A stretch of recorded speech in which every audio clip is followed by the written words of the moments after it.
Hey guys! Hey guys, welcome back to the Real Talk Show where we do movie reviews and other movie related things. I'm Presley. And I'm Miles.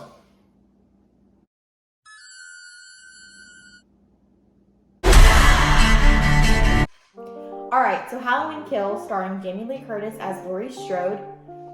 I say we break down our pros and cons of the movie first. I guess we should start with our negatives of this movie because there's a lot wrong with this movie. When you say like starring Jamie Lee Curtis as Laurie Strode, I don't feel like it was really that because she's in the movie for 30 seconds. Yeah, no. It was no longer like from the original 1978 and the 2018 Halloween of Michael Myers versus Laurie Strode. It is now the town versus Michael Myers. And I think that was some major false advertising because in every single trailer, every single marketing tool for Laurie this movie. Laurie Strode. Help me word this as far as, because at points in this movie, just like, in this movie, just like the other movies, there are times where people, you think Michael Myers is gonna lose. This movie, it seems like it's going down the route that like the later sequels of the original Halloween did, and like Michael Myers is like the supernatural being. At the end of the movie, Laurie has like a little monologue where she's talking about Michael Myers is the entity of evil and you just can't stop him, and like no spoilers, but Michael Myers goes through some major things in this movie, and it's just like how is any? I mean, sure, some humans are way stronger than others, this, that, and the third, as far as they can take more pain than others, but this was just like unnatural. And I don't want to, with how realistic the movie has been, I don't want to go down the unnatural. Right. And obviously we already know that there's going to be Halloween Ends either next year or the next. Which is another con for me. Everything in this movie, I feel like it could have ended here. Well, I heard it. Oh, I knew it was supposed to end with the Halloween 2018, but it was so big. They made 2 more sequels after that. And so watching this movie, it felt like you knew nothing major was going to happen in this movie because there's another. You sequel. Already knew. And that's another con I have. I wish everything that happened. Even if this one ended like it did, I wish we didn't know about the other one or something. Yes, and everything that happened in this movie with the town versus Michael, the way he got paid off just felt like, oh, why did I just watch that? The town versus Michael, they tried to throw in this social commentary of like the effects that mob mentality can have, because we've experienced that in real life lately, and how it can affect other people and change people just because of how other people are acting around you. I didn't really enjoy that. It doesn't fit in a horror movie for me. Yeah. And then on top of that, there's always stupid people in horror movies, but like there was one guy who tried to kill Michael with a stethoscope.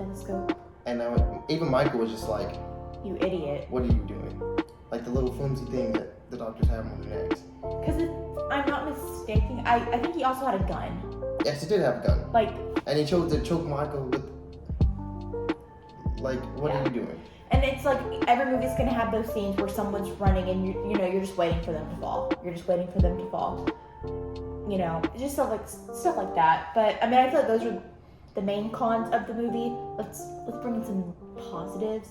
One positive that I have, that even though it grosses me out, this movie was extremely gory. It was super graphic. The goriness of this movie, I think they used it in a way. It was so gory, and it took pro and con because the kills were really creative, as Michael always is. And I don't think there was one unoriginal kill in this movie.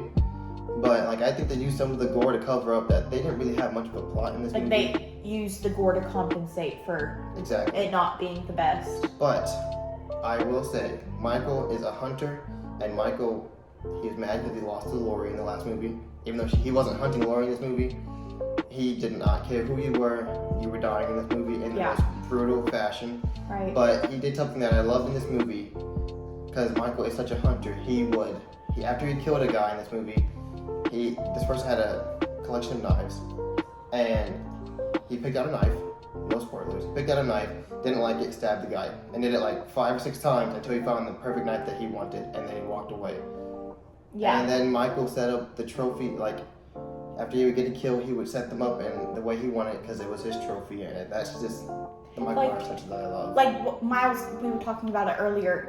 After, let's say, someone who's a hunter kills a deer, and they mount the deer on the wall like that. Just classic That's Michael basically Myers. what it. And him just loving his work. Yeah. His gruesome, disgusting work. Those are basically the pros and cons of the movie. Is it worth seeing? Sure, but before we say anything else, let's get into the plot. And I'll just say it's worth seeing just because you gotta watch it just to get to Sure. the next Halloween. But unlike the original Halloween and maybe some of the other sequels and 2018's Halloween, I don't see myself going back to this one and watching it as a Halloween season Halloween classic.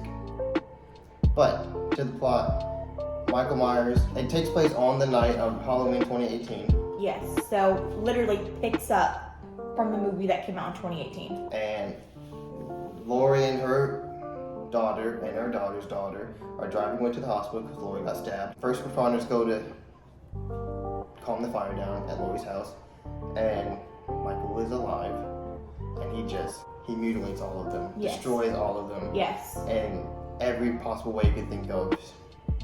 And so the town thinks Michael's dead for a little bit. They're telling the stories of the boogeyman from 40 years ago, and turns out Michael's alive, and he starts going on a rampage, and the town starts to rally together, say they're going to kill Michael tonight. Yeah. And evil dies tonight is their slogan. And then that comes to the mob mentality thing I was talking about. And there's a scene at the hospital that I don't really like, that doesn't really fit in the movie to me. But we'll just leave it out so you can see it for yourself. And then There really wasn't a plot, if we're being quite honest. It was just picking up from the movie that came out in 2018. Michael's on a killing spree. and it looks like he's not going after Lori, he's just kind of going to his old house, and he kind of just kills whoever is in the way. And we don't know what he wants to do at his old house. I guess that will be explained when Halloween ends. But this one could have been like Halloween Michael goes home, or like Right. It was just Halloween homesick. I don't know. it wasn't the worst movie I've ever seen. Would I want to see it again? Probably not. But as Miles stated, if you are into the Halloween movies, and if you know for a fact that you're wanting to see Halloween Ends come next year or the next, definitely see this movie. For sure. But that's Halloween Kills for today. Hope you guys enjoyed our review of this. We'll probably try to pump out a video before Halloween special little video. But aside from that, like this video, subscribe to the Road Talk Show, share this video, share the channel to everybody you know. If you've seen the movie, let us know what you thought about it. And yeah. We'll see you guys next time. Bye guys.